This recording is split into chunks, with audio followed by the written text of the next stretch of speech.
III. You're gambling with World War III. Fire and fury. The U.S. president's hostile tirade at Ukraine's president. But you're not acting at all thankful. Where this leaves relations between the two countries, plus reaction from Canada and around the world. A group calling itself the Canada Way. I'm pretty proud of all of it. The veterans volunteering to deliver supplies in war-torn Ukraine. The Pope's new setback this Friday night, how the 88-year-old pontiff's condition has worsened again. Plus, Doug Ford's historic three-peat, the Ontario elections, winners and losers. Global National. Reporting tonight, Carolyn Jarvis. Good evening and thanks for joining us. Diplomacy devolved into a dramatic and heated exchange at the White House today between U.S. President Donald Trump, his Vice President JD Vance, and their guest, Ukrainian President Volodymyr Zelenskyy. They were meeting to nail down a framework which would grant the U.S. access to Ukraine's rare earth minerals. And in front of cameras for more than half an hour, all was cordial. But when President Zelenskyy asked about diplomacy with Russia to end the war in Ukraine, the meeting went off the rails. I'm talking about the kind of diplomacy that's going to end the destruction of your country. Yes, but if you Mr. President, with respect, I think it's disrespectful for you to come into the Oval Office and try to litigate this in front of the American media. And do you think that it's respectful to come to the Oval Office of the United States of America and attack the administration that is trying to prevent the destruction of your country? You're not in a good position. You don't have the cards right now. With us, you start having cards. But right now, you don't. Yeah, you're playing cards. You're playing cards. You're gambling with the lives of millions of people. You're gambling with World War III. You're gambling with World War III. And what you're doing is very disrespectful to the country, this country. That's back to you. Far more than a lot of people said they should have. Have you said thank you once? This entire meeting? No, in this entire meeting, have you said thank you? And we are thankful. I said thanks you haven't in been this allowed. cabinet. You and haven't not been only allowed. in this cabinet. We gave you, through this stupid president, $350 billion. You voted we gave for you your military equipment. And you men are brave, but they had to use our military. Yes. What about if you didn't have our military equipment, if you didn't have our military equipment, this war would have been over in 2 weeks. As tempers flared, Vance berated Zelenskyy, accusing him of mounting a propaganda tour in the United States. Then, only moments later, Trump openly mocked Zelenskyy. You have to be thankful. You don't have the cards. You're buried there. Your people are dying. You're running low on soldiers. Listen, you're running low on soldiers. It would be a damn good thing. And then you tell us, I don't want a ceasefire. I don't want a ceasefire. I want to go and I want this. Look, if you could get a ceasefire right now, I tell you, you take it so the bullets stop flying and your men stop getting killed. Of course, we want to stop the war. But you're saying you don't want a ceasefire. But I said to you, I want a ceasefire. With guarantees. Those guarantees that Zelenskyy mentioned are at the heart of this debate. He's concerned that Putin has previously signed ceasefire agreements that were meaningless, and this time he wants assurances. But he did not get them at the Oval Office today. The problem is, I've empowered you to be a tough guy. And I don't think you'd be a tough guy without the United States. But you're not acting at all thankful. And that's not a nice thing. I'll be honest, that's not a nice thing. All right, I think we've seen enough. Only minutes after that exchange, President Zelenskyy left the White House. And with his departure come questions about the state of relations between Ukraine and the U.S., which until now had been its biggest defender in the war with Russia. Jackson Proskow has been following the developments from Washington. Jackson, what a day. It really was, Carolyn. And in fact, it seems Zelenskyy was told to leave the White House after that tense exchange, which marked a devastating new low in a U.S.-Ukraine relationship that has really crumbled since President Trump returned to office. It was just last week that Trump was calling Zelenskyy a dictator. This meeting started out on friendly terms, but when it became clear that the Ukrainian president was going to stand his ground in the face of a number of accusations from the president and vice president, it all just fell apart. Tonight, Trump continues to blame Zelenskyy, suggesting the Ukrainian leader is simply not serious about wanting peace. He's got to say, I want to make peace. He doesn't have to stand there and say about Putin this, Putin that, and all negative things. He's got to say, I want to make peace. I don't want to fight a war any longer. His people are dying. He doesn't have the cards, just so you understand. Now, a short time ago, Zelenskyy actually responded to Trump in an interview on Fox News, where he's speaking directly to what is a Trump-friendly audience. Hearing from you, Mr. President, a thought that you owe the president an apology. No, I respect the president and I respect American people. And if, I think that we have to be very open and very honest. And I'm not sure that we did something bad. I think maybe sometimes some things we have to discuss out of media, with all respect to democracy and to a free media.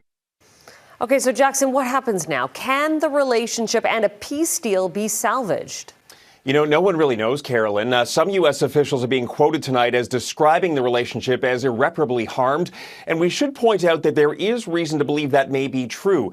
When you think about it, Zelenskyy really is the first person to unflinchingly stand up to Trump, and he did it in front of the media. And based on the reaction we're seeing tonight, it seems Zelenskyy certainly has not hurt his position with the international community. Carolyn? Jackson Proskow in Washington, thank you. The reaction overseas has been swift and overwhelming. Many European leaders are siding with Ukraine, saying Russia is the aggressor of the war. Still, no country has as much at stake as Ukraine itself. Vincent McAvenny is in London with reaction from Europe and Kyiv. Vincent. Carolyn, reaction is still rippling across Europe tonight, nowhere more so than in Ukraine. In Kyiv, there was disbelief and fear. The meeting was very nervous, so I have now not very good feeling. And also anger aimed at President Trump. Searching through Twitter, through Facebook, through all the social media in Ukraine, and the people are enraged. Enraged by the position of the United States, enraged by the lack of understanding, enraged by the non-compliance with the previously agreed terms, and basically we see much support for President Zelenskyy. Some Ukrainians say this is a wake-up call for all of Europe. I'm wondering whether that signal is going to be perceived, like that in the European capitals, and therefore whether there will be like greater mobilization of Europeans in their support for Ukraine, but also in their support, in their kind of defense of themselves, and the understanding that they are also on their own, and the transatlantic unity is over. European leaders expressing solidarity with Ukraine and Zelenskyy. Germany's new chancellor writing, "We stand with Ukraine in good and in testing times. We must never confuse aggressor and victim in this terrible war." EU President Ursula von der Leyen saying, "Your dignity honors the bravery of the Ukrainian people. Be strong, be brave, be fearless. You are never alone, dear President Zelenskyy." France's President Macron, who on Monday had tried to lay the groundwork for the visit, looked visibly stunned. The aggressor is Russia. Ukraine is a people under attack. I think we were all right to help Ukraine and sanction Russia 3 years ago, and to continue to do so. And when I say we, I mean the United States of America, the Europeans, the Canadians, the Japanese, and many others. Now, European leaders are set to gather in London this weekend. They'd expected Zelenskyy would return with a fresh deal and US support as the foundation of a ceasefire. Instead, they'll be left confronting major uncertainty in decades-old alliances. Carolyn? Vincent McAvenny in London, thank you. Here in Canada, veteran politicians and diplomats say they've never seen anything like this. For more, we're joined by our Ottawa Bureau Chief, Mercedes Stevenson. Mercedes, what are you hearing? Carolyn, it was just like a shockwave going through Ottawa. Obviously, we've been hearing a lot of things out of the White House lately that have drawn attention and dropped jaws. But this was something that really united all of the political parties in Canada in disapproving of the way that President Zelenskyy was treated, in their support for Ukraine, and in their concern about what this means for our dealings with the White House.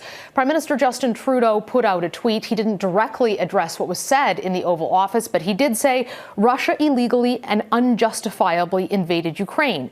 Canada will continue to stand with Ukraine and Ukrainians in achieving a just and lasting peace. And his Foreign Affairs Minister, Melanie Joly, gave a press conference today. She was more direct in warning about the way that President Trump and Vice President JD Vance treated the president of Ukraine, saying Russia is taking cues from this. Here's what she had to say. Clearly, the Russians are noting the interaction that happened today. And so our goal is to make sure that we can continue to support Ukrainians and that we can keep very strong G7 unity amidst all this unpredictability and sometimes even chaos. The Conservatives have been quieter on social media, but I did reach out to Conservative Party headquarters. They said that they stand with Ukraine, that Putin's invasion is illegal, and that Ukrainians must be the ones to determine the future of Ukraine. Meanwhile, the NDP continue on their campaign to say that President Donald Trump should not be allowed to attend the G7 in Kananaskis. And this is one of these rare occasions, Carolyn, where you see all the political parties very concerned about what happened in the Oval Office today and unified in their reaction of supporting Ukraine, and really a lot of raised eyebrows about what this means for future interactions with the White House. Mercedes Stevenson in Ottawa, thank you for that. Hundreds of thousands of Ukrainians have fled the war to come to Canada, and today they expressed outrage at the scene that unfolded in the Oval Office. Mike Armstrong has their reaction. The first emotions after the debacle in D.C. were for Anna Pompieva, shock and disbelief. The Ukrainian fled the war with her teenage son. She now lives in Calgary. Watching the U.S. president berate her president has now left Pompieva angry. I was so emotional and my hands are shaking, and I tried to relax after that. I tried to breathe. Pompieva says she didn't expect this morning's meeting to go particularly well, considering the history between the two men. But she didn't predict anything as disastrous as what happened, the blame for which she doesn't put on Zelenskyy. I think, in my opinion, in this conversation, nothing depends on him. Because, they even didn't let him, to speak up, to say something. I'm shocked, I'm stunned. Ihor Michael Chishin is with the Ukrainian Canadian Congress. He says the president and vice president appeared to be playing for a domestic audience, but also very likely got rave reviews out of the Kremlin. As for Zelenskyy, Michael Chishin says despite the disrespect, he showed strength and restraint. I can't even imagine how much he might have been biting his lip, although he didn't. He got into it as well, so I would say he didn't sit there passively. Michael Chishin says Ukrainians know their president and know he isn't usually in the middle of what he calls ridiculousness. He also isn't a leader, Michael Chishin says, who, when faced with someone trying to humiliate them, will fold or fail. Mike Armstrong, Global News, Montreal. To help those Ukrainian refugees in Canada, the federal government announced an extension on measures for them to stay here. Immigration Minister Mark Miller says Ukrainians and their families who arrived under an emergency travel program will have another year to renew or apply for new temporary visas. The deadline is now March 31st, 2026, to get a new work or study permit. Initial visas were set to expire 3 years after the program began back in March 2022. That program officially ended last year. We have an update on the health of the Pope. The 88-year-old pontiff suffered a breathing crisis while being treated in hospital for double pneumonia. The Vatican says Pope Francis had an isolated episode of bronchospasm, which caused him to inhale vomit and his respiratory condition to worsen. Pope Francis has been in hospital in Rome for 2 weeks now. The Vatican says the Pope was promptly aspirated, given non-invasive mechanical ventilation, and responded well. They say he remained alert at all times. New Mexico police investigating the mysterious deaths of actor Gene Hackman and his wife revealed 2 developments in their investigation this afternoon. Both individuals tested negative for carbon monoxide. An initial interrogation was conducted of Mr. Hackman's pacemaker. This revealed that his last event was recorded on February 17, 2025. It's believed that was Hackman's date of death. The bodies were discovered on Wednesday in different rooms in their house with no physical signs of injury. The cause of their deaths remains unknown. The U.S. president targets other politicians. Coming up, the shots Trump is taking at Chrystia Freeland and Pierre Poilievre.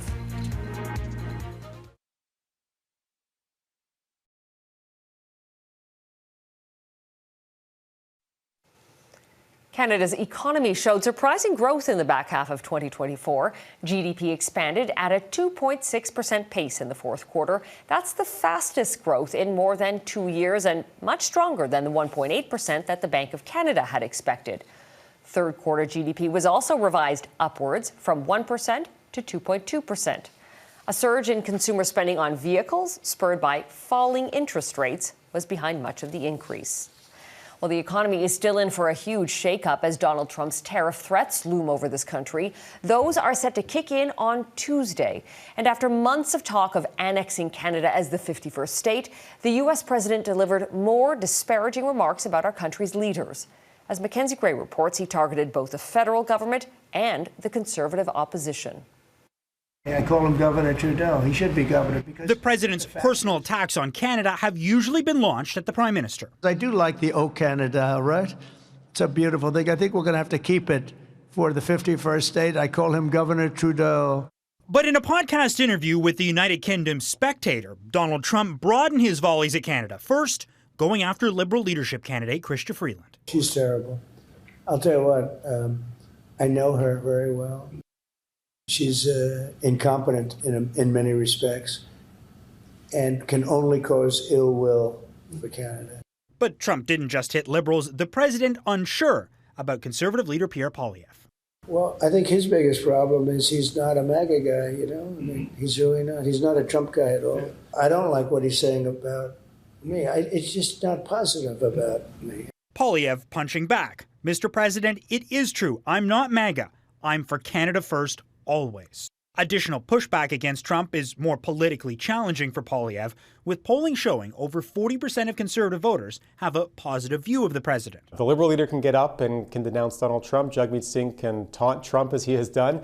Pierre Poilievre has to be a little bit more careful about that. A political dynamic that the Liberals are trying to tie to Poilievre in a recently launched TV ad campaign. Fake news. Fake news. The left-wing censorship regime. Their woke censorship ideology. Defeating the radical left. Radical leftist. This strategy part of a rapidly shifting political landscape, Carolyn, that now sees the Liberals in a virtual tie with the Conservatives in national polls. Mackenzie Gray in Ottawa, thank you. Decision Ontario ahead, what the major parties won and lost in yesterday's provincial election.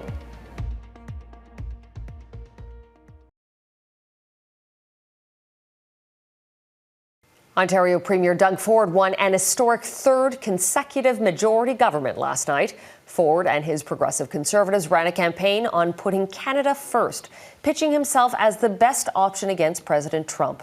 And while the Liberals made some inroads, the NDP hung on as the province's official opposition. Colin DeMello reports. A rare feat for a rare breed of politician. Together we have made history. Together, we have secured a strong, historic third majority mandate. But as the votes were counted, concern appeared to creep in, as Doug Ford ultimately fell short of his own objective of achieving the largest majority mandate in Ontario history. They certainly lost a minister. They lost some really well-respected folks.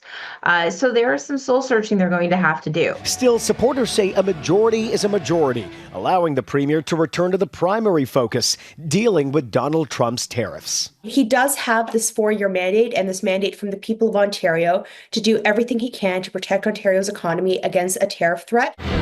The election left Ontario's Liberals with mixed emotions, gaining official party status for the first time since 2018, increasing their popular support, all while losing key ridings in Mississauga, including that of Bonnie Crombie's.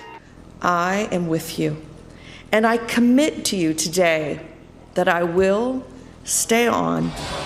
After 7 years as official opposition, the NDP wasn't able to increase its seat count and actually saw a 16% drop in the number of votes from Ontarians. The results aren't everything that we hoped for. Still, the NDP maintains its official opposition status, offering critical support of Ford's approach to the United States. Colin DeMello, Global News. Veterans turned volunteers. Next, the Canadians lending a critical helping hand in Ukraine.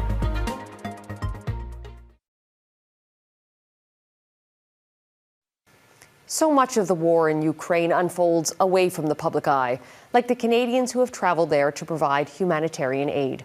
Heidi Petrachik introduces us to two of them, military veterans who say they found new purpose. In the dark of night, Calgary native Paul Hughes recorded the wail of air raid sirens in Kharkiv Tuesday. The Russian drone attack struck one of the city's apartment buildings. In daylight, Hughes reflects on the 3 years he's been here. We're 30, 35 kilometers away from the action, where people are dying. Hughes formed a volunteer group called Hugs, helping Ukraine grassroots support, which distributes supplies like medicine, food, bedding, and toys for kids in the hard-hit East. You see all these communities that have been blowing up, and you become very committed, and you feel like they're your brothers and sisters. And we don't want to abandon our brothers and sisters. Global Affairs Canada recommends against travel to Ukraine, but that hasn't stopped Hughes and others like him. That's one of our flags. Nova Scotia's Kate McEachern is one of the founders of a group of veterans calling themselves the Canada Way. They go where others won't, taking supplies to Ukrainian soldiers. I don't know who has more tears in their eyes when we... So I'm pretty proud of it. I'm pretty proud of all of us. Neither of them get to watch a lot of news here, but they have heard what President Trump has been saying in discussions about Ukraine with Putin and Zelenskyy, and they don't mince words. Mad, really mad, very angry that somebody at that level would be spouting, Russian talking points. It's disgusting. Watching Ukrainian soldiers strip their American patch off their helmets is heartbreaking. As the war stretches into its 4th year, you just have to have the heart to do it. These Canadians say they're not stopping until this does. Heidi Petracek, Global News, Halifax. And that is Global National for this Friday night. I'm Carolyn Jarvis. Tonight's Your Canada is this photo of a child in Kharkiv showing appreciation for Canada's support of Ukraine. Thanks for watching. I'll see you back here tomorrow.